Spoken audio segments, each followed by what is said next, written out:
আপনাদের স্বাগত। আপনাদের সঙ্গে রয়েছি আমি প্রিয়াঙ্কা। শুরু করছি আমার বাংলা। আর শুরুতেই নজর রাখতে হচ্ছে ইসলামপুরের দিকে। ইসলামপুরে তৃণমূল নেতা খুনে উত্তেজনা পরিস্থিতি। দেহ নিয়ে জাতীয় সড়ক অবরোধ, পরিবার পরিজনদের। শুট আউটের পর প্রায় একদিন পার হয়ে গেল, তবুও কেন গ্রেপ্তার হলো না দুষ্কৃতীরা? প্রশ্ন তুলে জাতীয় সড়ক অবরোধ। গ্রামবাসীদের অবরোধ তুলতে রাতের মধ্যেই গ্রেপ্তারির আশ্বাস পুলিশের।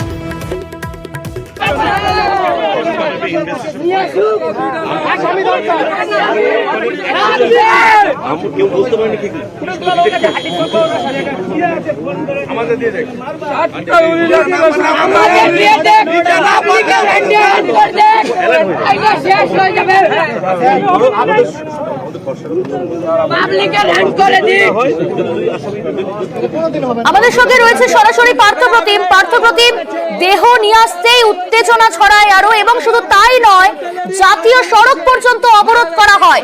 একই সঙ্গে এখনো পর্যন্ত এই ঘটনায় কাউকে গ্রেপ্তার করেনি পুলিশ। কি দাবি তুলছে পরিবার পরিজন এবং পুলিশ সূত্রে কি জানতে পারছো?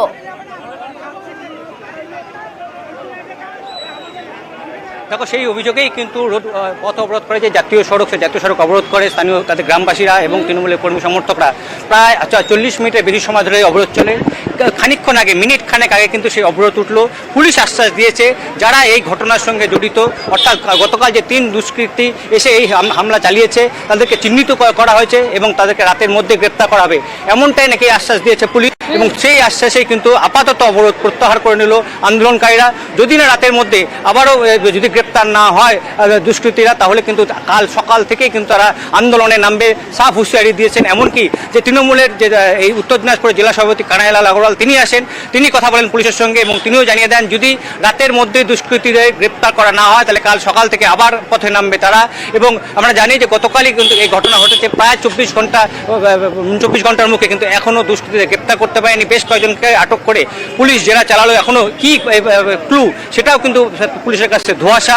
স্বাভাবিকভাবেই দিনভর চাপানো উত্তর ছিলই, সঙ্গে থমথমে পরিবেশ থাকলো। যখনই এই মৃতদেহ শিলিগুড়িতে উত্তরবঙ্গ মেডিকেল কলেজ ও হাসপাতাল থেকে ময়নাতদন্তের পর যখন তার গ্রামের বাড়িতে নিয়ে আসা হয়, তখনই কিন্তু কর্মী সমর্থকরা এই জাতীয় সড়ক অবরোধ করে।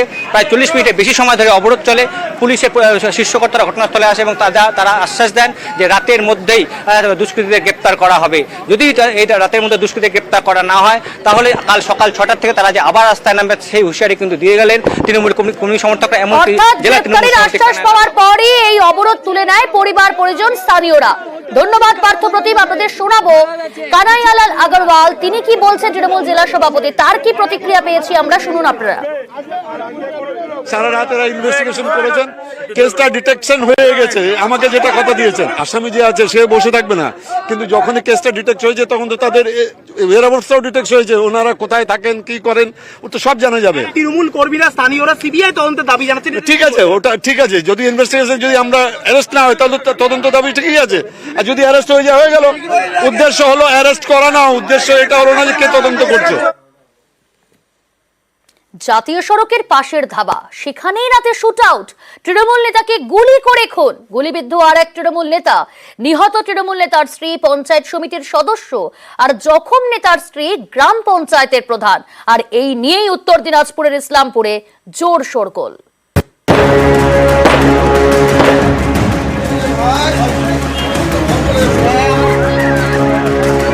ধাবায় বসে গল্প করছিলেন কয়েকজন, সেই সময় শুট আউট। গুলিতে ঝাঁঝরা তৃণমূল নেতা বাপি রায়। নিহত বাপি রায়ের স্ত্রী উত্তর দিনাজপুরের ইসলামপুর পঞ্চায়েত সমিতির তৃণমূল সদস্য। পরিবারের দাবি, শনিবার সন্ধে ফোন করে বাপিকে স্থানীয় ধাবায় ডাকা হয়। 31 নম্বর জাতীয় সড়কের পাশের এই ধাবায় বাপির সঙ্গে ছিলেন আরেক তৃণমূল নেতা সাজ্জাদ হোসেন। তার স্ত্রী ইসলামপুরের রামগঞ্জ 2 নম্বর পঞ্চায়েতের প্রধান। ধাবায় বসে গল্প করছিলেন তৃণমূল নেতারা। রাত 8টা নাগাদ ঘটনাস্থলে আসে দুষ্কৃতীরা। প্রথমে শূন্যে কয়েক রাউন্ড গুলি চালায়, তারপর বাপি এবং সাজ্জাদকে লক্ষ্য করে গুলি, একেবারে পয়েন্ট ব্ল্যাঙ্ক রেঞ্জ থেকে। ঘটনাস্থলেই মারা যান তৃণমূল নেতা বাপি রায়। গুরুতর জখম হন আরেক তৃণমূল নেতা সাজ্জাদ হোসেন। হঠাৎ করে 10 থেকে 15 জন ডাইরেক্ট সবার কাছে অস্ত্র ছিল, সবার কাছে বন্দুক ছিল, ডাইরেক্ট আমাদের উপরে অ্যাটাক করে। ফেস দেখা গেছে, কাউকে চিনতে পারিনি। তোমার কি ভুলে যাচ্ছে? হ্যাঁ, ওকে ধরে ঘেরাও করে চুলের মুঠি ধরে বসায়, হাত ধরে রাখছে, তারপরে মারছে সামনের থেকে। ধাওয়ায় মারে নাই, সামনের থেকে গুলি করছে, একদম বসায় পুরো ষড়যন্ত্র করে মারছে। কে যে করলো তার বিচার চাই, ফাঁসি চাই আমি, তাদের ফাঁসি। আমরা চাই ওদের শাস্তি, আমরা চাই ওদের ফাঁসি। আমার ভাইকে যারা মারছে তাদের ফাঁসি চাই, সিবিআই তদন্ত চাই আমরা। তিনজন এসে ফায়ার আর্মস ভিতরে ঢুকেছে,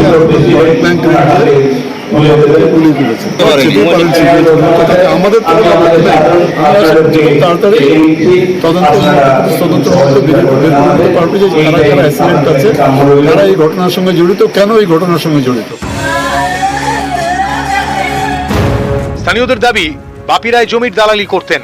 পুলিশের খাতাতেও তার নাম উঠেছে। জাল মদ তৈরির অভিযোগে তাকে গ্রেফতার করেছিল পুলিশ। এই তৃণমূল নেতাকেই শনিবার রাতে গুলিতে ঝাঁঝরা করে দেয় দুষ্কৃতীরা। কিন্তু কেন খুন করা হলো, কারা খুন করলো, তদন্তে ইসলামপুর থানার পুলিশ। চঞ্চল মোদক, নিউজ 18 বাংলা। পুরসভার খোড়া গর্তে মহিলার দেহ, উত্তর কলকাতার কাশী বসলেন। এখানে রাস্তা থেকে পচা গলা দেহ উদ্ধার। পুলিশের দাবি, পুরসভার কাজের জন্য রাস্তা খোঁড়া হয়েছিল, সেখানেই পড়ে গিয়ে মৃত্যু মানসিক ভারসাম্যহীন মহিলার। স্থানীয়দের অনেকেরই প্রশ্ন, কাজ শেষের পরেও গর্ত কেন ভরাট করেনি পুরসভা?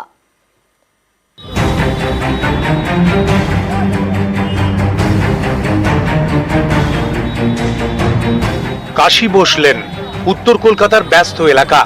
উল্টো দিকে ক্ষুদিরাম কলেজ, কাছেই শ্যামবাজার পাঁচমাথার মোড়। এমন জায়গায় খোঁড়া রাস্তায় মাটির নিচ থেকে মহিলার দেহ উদ্ধার। শনিবার বিকেলে কাশী বসলেন এবং বিধান সরণি ক্রসিং থেকে পচা গলা দেহ উদ্ধার করে বরতলা থানার পুলিশ। তাদের দাবি, এলাকার সিসি ক্যামেরার ফুটেজ দেখে তাকে চিহ্নিত করা গিয়েছে। বছর 45-এর এই মহিলার নাম সুপর্ণা শীল, শ্যামপুকুরের বাসিন্দা, মানসিক ভারসাম্যহীন। বৃহস্পতিবার ভোর থেকে নিখোঁজ ছিলেন। শনিবার বিকেলে তাঁর দেহ উদ্ধার হয়। একটু মানসিক ভারসাম্য। আচ্ছা, কবে বাড়ি থেকে বেরিয়ে গেছিলেন? ওটা বৃহস্পতিবার ভোর 3:45। কাশী বসলেন এবং বিধান সরণির ক্রসিং এ কয়েকদিন আগে পাইপলাইনের কাজ হয়। এর জন্য রাস্তা খুঁড়ে পুরসভা। পুলিশের দাবি, সিসি ক্যামেরার ফুটেজ খতিয়ে দেখা হয়েছে। ফুটেজে দেখা গিয়েছে সুপর্ণা শীল ওই গর্তর দিকে এগিয়ে যাচ্ছিলেন। পুলিশের দাবি, গর্তে পড়েই তিনি মারা যান। স্থানীয়দের দাবি, গত মঙ্গলবার পর্যন্ত পাইপলাইনের কাজ হয়।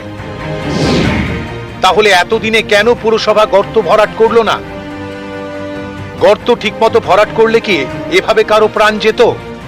ওইখানটা একটুখানি মানে ফাঁকা ছিল, ওই সামনের দিকটা, ওই লেফট লাইন দিকটা একটুখানি মানে গর্ত ছিল। ব্যারিকেড করে দিয়েছিল, মানে যাতে না করতে পারে লোকে, যাতে অসুবিধে না হয়। ব্যারিকেড ট্যারিকেড সব করেই দিয়েছি, গর্তটা ছিল পুরো।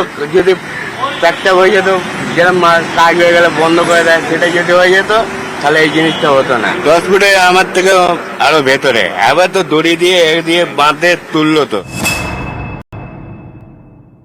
এটা খুব দুর্ভাগ্যজনক, প্রশাসনিক দুর্বলতার একটা নিদর্শন, এটা আমি অস্বীকার করব না। এই দুর্বলতার দায়ে আমরা এড়াতে পারি না। কারা পাইপলাইনে কাজ করেছিলেন এবং কেন প্রপার ফিল আপ হয়নি, এটা পুরোপুরি তদন্ত করা হবে। মাটি বসবে, তারপরে আবার আমাদেরকে ওখানে খোয়া ফেলে রাস্তা তৈরি হবে, তার 2-4 দিন সময় লাগে।